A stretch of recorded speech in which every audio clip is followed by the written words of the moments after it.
Hello，我係一正班謝永琪。我今日嚟講嘅想講係環遊世界。張嘅身體就係紙盒，之後上面嘅就係光嘅磁石板，磁石板下面就係呢唔用嘅呢一個。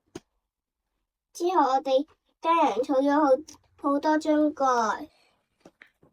但係翻上最開心就係去旅行，睇翻張相入邊嘅地方就係我哋去旅行嘅相，側邊就係國旗。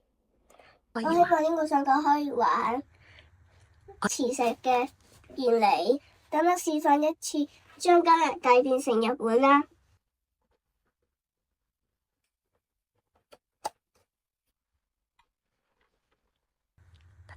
得咗啦，多謝大家。